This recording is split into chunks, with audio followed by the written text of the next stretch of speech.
පරාට බත් පාන් කන්න සෙට් වෙන මරම රස බිත්තර කරි එකක් හදමුද? අනිවාර්යෙන් මන් දන්නවා ඔයාලා මේ කරි එක නම් මීට කලින් කාලා නැතුව ඇති. අපි එහෙනම් බලමු මේ කරි එක කොහොමද හදාගන්නේ කියලා. මම මෙතන බිත්තර 5ක් අරන් තියෙන්නේ. දැන් ඒ ටික තැම්බෙන්න තියන්නයි හදන්නේ. බිත්තර ටික තැම්බුණාට පස්සේ මේ තියෙන සුද්ධ කරගත්ත බිත්තර ටික. දැන් ඒ බිත්තර එකින් එකට මේ වගේ පොඩි කට් එකක් දාගන්න ඕනේ. දැන් පෑන් එකක් ලිපේ තියලා ඒකට පොල් තෙල් ටිකක් දාගන්නවා. දාලා ඒකට මං අර කට් කරගත්ත බිත්තර පහම දාගන්නවා. දැන් ගින්දර අඩුම කරලා ඒකට ලුණු තේ හැන්දකුයි, මිරිස් කොඩු මේස හැඳි භාගයකුයි, කහ තේ හැඳි කාලකුයි දාගන්නවා. දාලා අඩු ගින්දරේ බිත්තර ටික බැද ගන්න ඕනේ.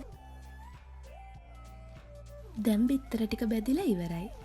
ආපහු භාජනයක් ලිපේ තියලා ඒකට පොල් තෙල් ටිකක් දාලා තෙල් ටික රත් වුණාට පස්සේ ඒකට සුදු ලුණු බික් 8කුයි, සාමාන්‍ය ප්‍රමාණයේ ඉඟුරු කෑල්ලකුයි, කපාගත්ත ලුණු ගෙඩියකුයි, අමු මිරිස් කරල් 5කුයි දාගන්නවා.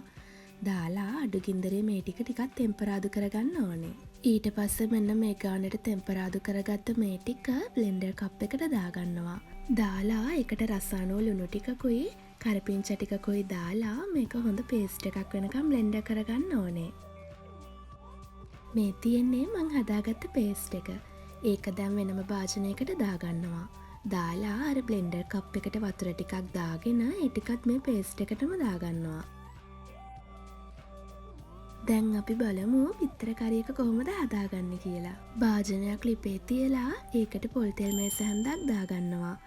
දාලා ඒකට වියලි මිරිස් කරලකුයි, බේ ලීෆ් කොළ 2කුයි, කරදමුංගු ඇටයකුයි, කුරුදු පොත්තකුයි දාගන්නවා.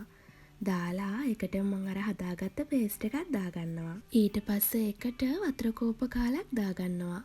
දැන් හොඳට මේක කලවම් කරගන්න ඕනේ. මන් දැන් ඒකට යෝගට් එකක් දාගන්නවා.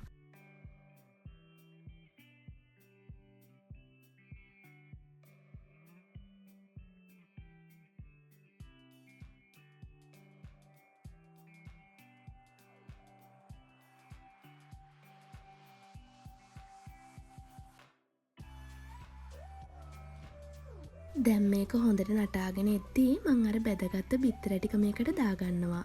දාලා ටිකක් කලවම් කරගන්න මෙන්න මේ වගේ.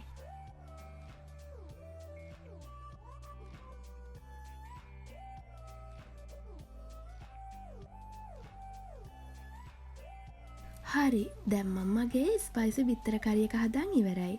මේ වෙලාවෙදී මේකේ මාරම සුවඳක් එන්නේ. ඇත්තටම මේකේ කලයකට තමා ගොඩක්ම ආස.